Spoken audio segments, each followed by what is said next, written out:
हमको तो लग रहा है कि आप भाजपा से मिल करके आप आकर के ये सवाल पूछ रहे हैं। क्यों आप ये पूछ रहे हैं जब हम कह रहे हैं कि हमारी सरकार बनेगी। लेकिन आप जैसे तमाम मीडिया के लोग नहीं, देखिए आप और आप एक पर लगाएंगे तो इसका मतलब सारों पे लगेगा।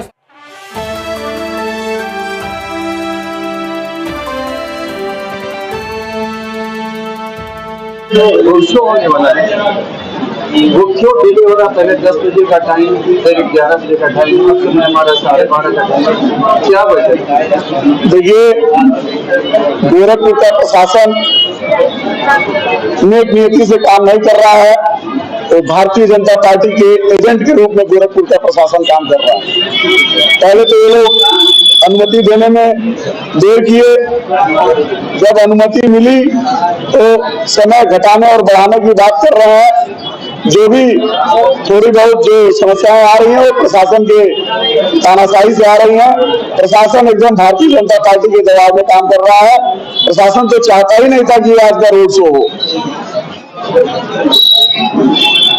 अमित शाह जी ने कल एक स्टेटमेंट दिया है जिसमें उन्होंने कहा है कि 4 तारीख को जब काउंटिंग होगी और उसके बाद इंडिया गठबंधन बुरी तरह हारेगा तो शाम को एक प्रेस कॉन्फ्रेंस होगी जिसमें दोनों शहजादे बैठेंगे और पूरा ठीकरा ईवीएम के ऊपर छोड़ेंगे।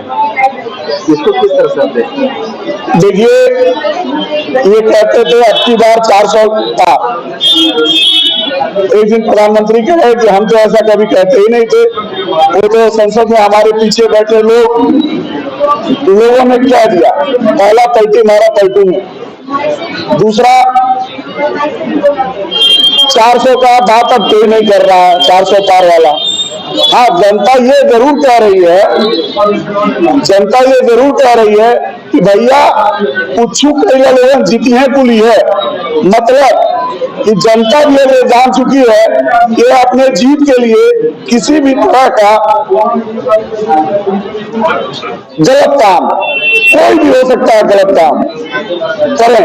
क्योंकि आपने देखा होगा जितने भी लोकप्रिय मुख्यमंत्री थे, जितने भी विपक्ष के नेता थे, सबको इन लोगों ने जेल में डाला ताकि अपने पार्टी का प्रचार न कर पाए और ये एक तरफा ये लोग जीत की तरफ अग्रसर हो जाए। लेकिन जब से इंडिया गठबंधन बना, इंडिया गठबंधन की जब से लोकप्रिय जो गारंटियां हैं, चाहे वो अरविंद केजरीवाल जी ने दी हो, चाहे राहुल गांधी जी ने दी हो, चाहे अखिलेश यादव जी ने दी हो, वो जनता के बीच भाने लगी। और ये कहीं से झूठ नहीं है, ये तो झूठ बोलते हैं जो कहते हैं वो करते नहीं।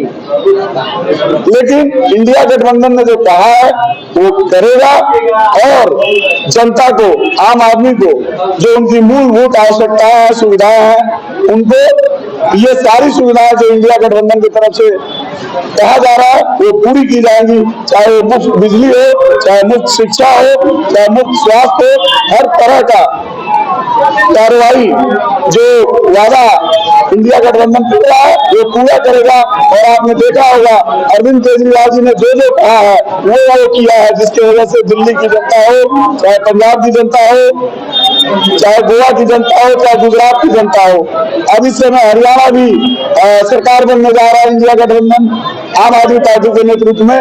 और ये पूरा देश इस समय भाजपा के जुमलेबाजी से, झूठ से, भ्रष्टाचार से, बेरोजगारी से, महंगाई से त्रस्त है और इनको 400 पार नहीं कड़ी पार करने जा रही है।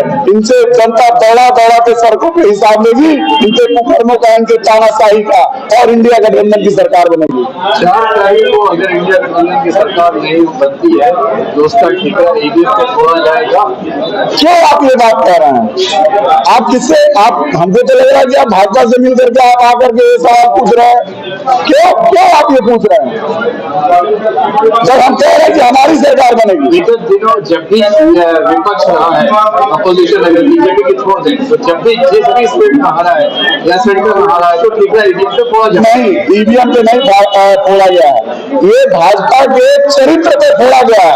इनका चरित्र है, ये सत्ता में बने रहने के लिए कुछ भी कर सकते हैं। सत्ता इनके लिए सबसे प्यारी है। सत्ता में रहने के लिए केवल ईवीएम ही नहीं, ये शराब, ये पैसा। आप देखिए निषाद समुदाय के बीच में जब ये हार हुआ रहे हैं, निषाद समुदाय इनको वोट नहीं दे रहा है, तो अब ये सुनने में आ रहा है कि पायल, साड़ी और पैसा लिफाफे में भर भर के इनके एजेंट गाँव में घूम घूम के भागते हैं।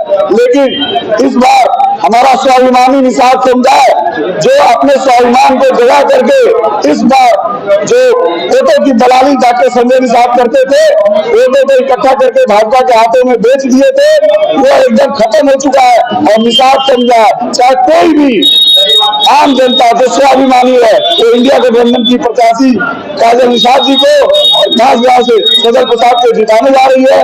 अगर मगर की बात नहीं है, इंडिया गठबंधन की सरकार बनने जा रही है और सरकार बनने के बाद लोग कल्याण की जितनी भी योजनाएं इंडिया गठबंधन कर रही है सबको पूरा किया जाए। आप बड़े बेबाकी से रवि किशन के ऊपर टिप्पणी करते हैं। मैं रवि किशन जी ने एक स्टेटमेंट दिया है कि मुझको डर लग रहा है आने वाले समय में मैं कहीं साधु न बन जाऊं। ये साधु बनने की बात नहीं कर रहे हैं। वो कैसे साधु बनेगा? वो तो साधु को भी बेइज्जत कर रहा है। साधु तो महान लोग होते हैं, या जो अपनी बीवी को छोड़ दिया, जो अपनी बेटी को अपनाने से इनकार कर दिया, ये कैसे कहता है कि ये साधु बनेगा? ये तो एक जनेरी और भंगेरी है जो कभी भी बिना नशा के किसी से बात नहीं कर सकता है। आप कोई भी सवाल पूछिए, हर बम बम करता है। यही जनता के सवाल का जवाब है। आप बताइए, इसके द्वारा किए गए कार्य का कहीं भी पत्थर पूरे संसदीय क्षेत्र में लगा है? ये तो मोहल्लों का नाम नहीं जानता है, ये तो गांव का नाम नहीं जानता है। योगी जी के आने से पहले 1 घंटे पहले आता है, योगी जी के जाने के 1 घंटे बाद फिर बम्बई चला जाता है। वो केवल गोरखपुर में पिकनिक मनाने आता है और कुछ नहीं। आज प्रधानमंत्री जी 48 घंटे के लिए वो भवन जा रहे हैं, तो भवन क्या हुआ? नहीं, आप उस स्थान की पवित्रता को इस तरह से मत कहिए। वो स्थान भवन व्रत धारण करेंगे 48 घंटे के लिए। मैं जो कहना चाह रहा हूँ, हम ये जानना चाहते हैं कि ये सब 5-5 साल पे ही होता है या रूटीन में? मैं आपको वही कहना चाहता हूँ कि उस स्थान की पवित्रता के बारे में बस इतना जानिए कि जो स्वामी विवेकानंद के स्मरण में जो जगह बना है, वो विश्व साधना का केंद्र है और पूरे दुनिया से लोग वहाँ आते हैं। मोदी केवल मार्केटिंग करता है। तुम साधना करते हो तो कैमरा क्यों लगवाते हो? केदारनाथ में तुमने सामना किया, आगे पीछे ऊपर नीचे, अरे उसका बस चले तो मुंह में आंख में कान में भी कैमरा लगवा लो। वह केवल दिखावटी है। कहीं से कोई क्या बोलते हैं कि उसको धर्म से कोई मतलब नहीं है, उसको सनातन से कोई मतलब नहीं है, उसको अध्यात्म से कोई मतलब नहीं है, उसको पढ़ाई लिखाई से कोई मतलब नहीं है। केवल और केवल ये प्रोपेगेंडा करता है और इस बार भी ये प्रोपेगेंडा कर रहा है ताकि सोशल मीडिया के माध्यम से और जो उसके जो भी मीडिया आजकल एक नया सब चला हुआ है के माध्यम से पूरे देश में वोट के लिए दिखाया जाए कि मैं बहुत बड़ा साधु और संत हूँ, जबकि वह साधु और संतों के चरणों की धूल भी नहीं हो सकता है। आज अगर परमिशन नहीं मिलता रोड शो का तो अगला स्टेप क्या होगा? देखिए, आप देखिए, ये इस पूरे कुकर्म का विरोध किया जाएगा, प्रशासन के कुकर्म का विरोध किया जाएगा, लेकिन उस विरोध को हम लोग इस बार अभी 2 दिन समय है, 2 दिन जनता के बीच में जाकर के इन बातों को रखेंगे और दमदारी से ये बात अपनी रख करके जनता में बता करके उसे वोट मांगेंगे और वोट के जोर से भाजपा को सत्ता के बाहर करेंगे और इनको तड़ी पार करेंगे। देखिए, मैं जनता जनार्दन से, शहर और जिले के मतदाताओं से, भारत देश के मतदाताओं से सिर्फ इतना ही कहना चाहूंगा कि आप लोग अपने मताधिकार का प्रयोग किसी भी तरह करें और कहीं से लापरवाही न करें, क्योंकि आपका एक मत सरकार के डिसीजन को बनाता और बिगाड़ता है। जब आप दमदारी से मतदान किए रहेंगे तो अपने जीते हुए प्रत्याशी से दमदारी से सवाल भी कर सकते हैं। और इस बार मैं आप लोगों से निवेदन करूंगा, इंडिया गठबंधन के तहत आम आदमी पार्टी, कांग्रेस, समाजवादी पार्टी या जितने भी दल लड़ रहे हैं, जहां भी चुनाव अभी अंतिम चरण के बाकी है, मैं वहां के लोगों से निवेदन करूंगा कि इंडिया गठबंधन के प्रत्याशियों को वोट दें और उनका सपोर्ट करे और आने वाली 4 तारीख को अपने जीवन में खुशहाली लाए। मेरा नाम विजय कुमार श्रीवास्तव है, मैं महानगर अध्यक्ष हूँ आम आदमी पार्टी गोरखपुर। जनता की समस्या है, इस पर हमारे राष्ट्रपति की लगातार बोल रहे हैं, सब लोग जान रहे हैं, महंगाई है, बेरोजगारी है, पुलिस का शासन का भ्रष्टाचार है, तमाम ऐसे मुद्दे हैं जो जनता इससे त्रस्त है और बीजेपी टोटल हार में जा रही है। हमारे राष्ट्रपति ने बता दिया कि हम लोग हर जगह फाइट में हैं, हर जगह अच्छी स्थिति है। हालांकि अखिलेश यादव जी ने ये बात सभी मंचों से बताई है। क्यों ऐसी स्थिति भयावह आ रही है कि आप लोग को प्रचार करना पड़ा इंडिया गठबंधन की तरफ से? अगर इंडिया गठबंधन का जो उम्मीदवार है और जो भी है, कौन होगा प्रधानमंत्री का दावेदार? अखिलेश जी होंगे कि राहुल जी? इस विषय पर हमारे साथी संजय पासवान जी बताएंगे। इंडिया गठबंधन से कौन होगा प्रधानमंत्री का दावेदार? अखिलेश यादव की राहुल गांधी? इंडिया गठबंधन में प्रधानमंत्री के दावेदार कोई नहीं है और मोदी जी से अच्छे अच्छे नेता इंडिया गठबंधन में हैं। इंडिया गठबंधन जब पूर्ण बहुमत में आ जाएगी तो हमारे सारे नेता बैठकर उसमें तय कर देंगे कि कौन देश का प्रधानमंत्री बनेगा। अगर 4 तारीख को इंडिया गठबंधन अक्सरियत में नहीं आती है, बहुमत में नहीं आती है, तो क्या 4 तारीख की शाम को ईवीएम के ऊपर ठिकरा फोड़ा जाएगा? ईवीएम पे भरोसा पहले से भी हम लोगों का नहीं था, अब भी नहीं है, लेकिन निर्वाचन आयोग चुनाव करवा रहा है और जनता का व्यापक जन समर्थन मिल रहा है। इस आधार पे हम चुनाव को लड़ रहे हैं और हमें पूरी उम्मीद है कि इस देश से भारतीय जनता पार्टी का सफाया होने जा रहा है। सवाल फिर से वही है कि अगर नहीं सत्ता में आते हैं, जो जादुई मैजिकल फिगर है 272 का, वहाँ पर इंडिया गठबंधन नहीं पहुँचती है, तो क्या शाम को प्रेस कॉन्फ्रेंस कर करके ईवीएम के ऊपर ठिकरा फोड़ा जाएगा? हमें पूरी उम्मीद है कि इंडिया गठबंधन की ही सरकार देश के अंदर बनने जा रही है। एक प्रश्न और है, इंडिया गठबंधन अगर 272 के आसपास रहती है, 60-62 के आसपास, और 2-4-10 सीटों का फर्क होता है और बीएसपी वो सीट ले आती है, तो क्या पोस्ट इलेक्शन अलायंस आप लोग करेंगे बीएसपी के साथ जो लोग सरकार बनाने के लिए? जो लोग देश के बारे में, संविधान के बारे में, इस देश में रहने वाले 85% लोगों के बारे में जिन दलों की सोच हो वो हमारे साथ जुड़े भी हैं और आगे भी जिनको जुड़ना होगा आएंगे, उनका स्वागत किया जाएगा। बीजेपी की 85% सोच है ही बीजेपी की, उनके साथ क्यों नहीं? बीजेपी के लोग में भी जो अगर संविधान को मानने वाले लोग हैं हमारे साथ आएंगे, क्योंकि हम संविधान बचाने की बात कर रहे हैं। तो मतलब पोस्ट अलायंस में आप नकार नहीं रहे, सारे द्वार खुले हुए हैं, कुछ भी हो सकता है। राजनीति में सारे द्वार हमेशा खुले रहते हैं, हमारे विचारधारा से जो भी सहमत हो हमारे आने की तैयारी। बुआ और बबुआ एक साथ आ सकते हैं जी, बुआ और भतीजा एक साथ आ सकते हैं। इंडिया अलायंस और हमारे नेता माननीय अखिलेश यादव जी सबका सम्मान करते हैं और सबको चाहते हैं कि हमारे विचारधारा से जो भी आए। बट बीएसपी आपके अगेंस्ट लड़ रही है हर जगह, फिर भी आप उनके साथ आएंगे बीएसपी एक अलग सरकार दल बनाने है, के लिए? बीएसपी एक अलग दल है, लड़ रही है, उसका अपना वो विचारधारा है, लेकिन अगर देश बचाने के लिए, संविधान बचाने के लिए हमारे साथ आना चाहती है तो उसका हम भी सब स्वागत करेंगे। तो पोस्ट अलायंस में आप आ जाएंगे? नहीं, सरकार बनाने में सबका स्वागत है। तो उसको वो ऑप्शन खुला हुआ है? खुला हुआ, हमेशा खुला हुआ है। अगर भारतीय जनता पार्टी के लोग भी अगर संविधान बचाने के लिए, देश बचाने के लिए हमारे साथ आएंगे तो उनका स्वागत है, उनका भी स्वागत है। अभी तो आपके राय साहब, नारद कौन राय, जितेंद्र राय, नारद राय साहब ने प्राथमिक संस्था से शायद रिजाइन किया और चले गए, और वहाँ से डॉक्टर पीके राय साहब आ गए। तो ये क्या बैलेंस करके चल रहे हैं? एक राय साहब इधर जा रहे हैं, एक राय साहब उधर आ रहे हैं? देखिए, जो लोग देश का संविधान बचाना चाहते हैं, चाहे पीके राय साहब हो चाहे जो अन्य लोग, वो ये जान रहे हैं कि भारत के संविधान से ही सभी सुरक्षित हैं, सबको हक और अधिकार मिल सकता है और लड़ाई के समय आ रहे हैं, उन सबका स्वागत है। पीके राय साहब तो समाजवादी के थे और वो मंत्री भी रह चुके थे। जी, आए, उनका स्वागत है। फिर उसके बाद भाजपा में गए, फिर नहीं, किन्हीं कारणों से गए रहे होंगे, उनको लगा कि अब हमको समाजवादी विचारधारा के साथ फिर आना चाहिए और युद्ध के समय आए, उनका स्वागत है। और नारद राय जैसे लोगों का कोई अस्तित्व नहीं है, जो भी कुछ अस्तित्व था वो आदरणीय मुलायम सिंह यादव जी, नेताजी के कारण और माननीय अखिलेश यादव जी के कारण था। उनकी इतनी हैसियत नहीं है कि वो अपने बूथ पर भी किसी को अपना मत दिलवा सके अपने वोट के अलावा। 7वें चरण का अंतिम चरण चल रहा है, इलेक्शन का 7वां चरण अंतिम चरण चल रहा है। कहीं पर शिवपाल जी की भूमिका नहीं दिखी बहुत प्रोमिनेंट फिगर पे, चाहे पूर्वांचल का हो। सिर्फ अगर हम उस बेल्ट की बात करें जो सफाई के आसपास का या जो इनकी परंपरागत है, वहाँ अगर हम छोड़ देते हैं कन्नौज, सफाई और उसके आसपास का, तो कहीं पर उनकी बड़ा प्रोमिनेंट इन्वॉल्वमेंट नहीं दिखा। आखिर क्या माननीय शिवपाल जी समाजवादी पार्टी के बहुत बड़े नेता हैं, महासचिव भी हमारे हैं, पार्टी के राष्ट्रीय राष्ट्रीय महासचिव भी हैं। अभी जिन आप 7वें चरण की बात कर रहे हैं, वो अभी आके मऊ में अपनी जोरदार सभा 2 दिन करके गए हैं। उसके बाद भी लगातार गोरखपुर क्यों बनारस नहीं है, क्या कारण गोरखपुर? देखिए गोरखपुर में नहीं दिखे, बनारस नहीं दिखे। नहीं, अभी बांसगांव में आप क्या सभा करके गए हो?